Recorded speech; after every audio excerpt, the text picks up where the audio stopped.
This is Will Schofield, the superintendent of the Hall County School District, just coming to update our students, our team members, our families on this Friday, September the 4th, before we go into Labor Day. And right up front, just want to wish you a restful time that you can spend time with those that you love.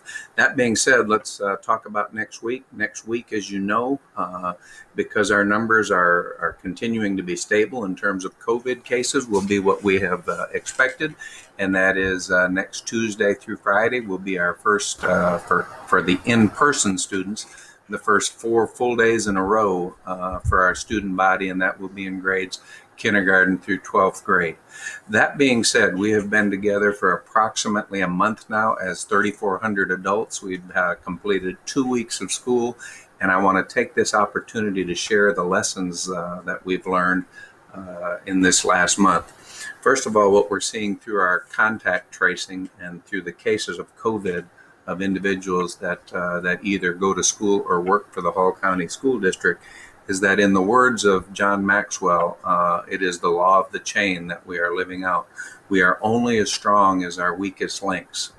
We have had a couple of individuals that were on the same team that it would appear that they gave one to the other or the other to one COVID, but almost universally, we are finding that the COVID cases within the Hall County School District are coming from within the community. And I guess we're not surprised based on what we're seeing in terms of community spread.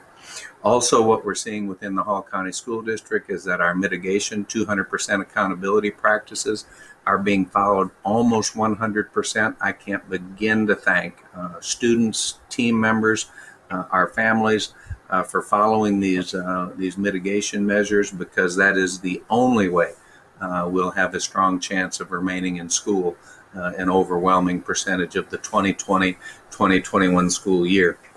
However, what we are finding is that we are having some students and some team members that are coming in and they're not feeling well, or knowing that they've been around someone with COVID. And although at this point that hasn't translated into giving someone else COVID, it does put us in a position where we've had to quarantine a significant number of individuals. So please, if you know you're not feeling well, if you know you're running a fever, please don't come into school. I would be less than genuine if I didn't say that I have some concerns about what lies before us.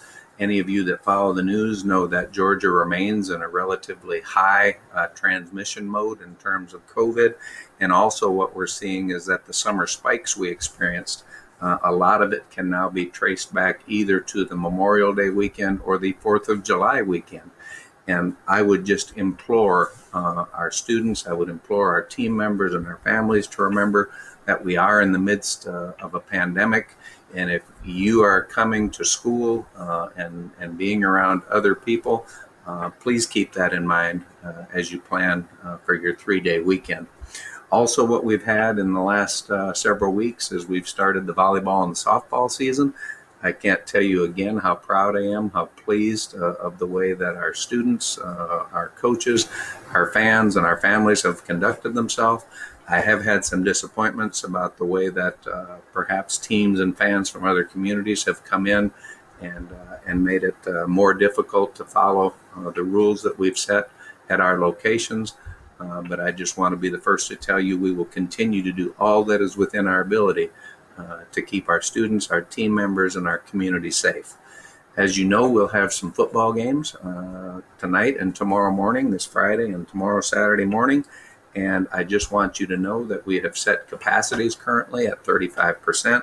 We've made significant changes in concession stands. We are requiring face coverings. And it certainly is not our intention to argue with anybody about face coverings.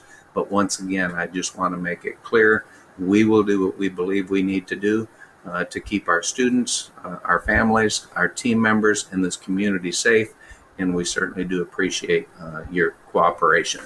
So that being said, I hope you have a wonderful Labor Day weekend. Our COVID numbers have remained stable for the last 30 days and for the first 2 weeks of school.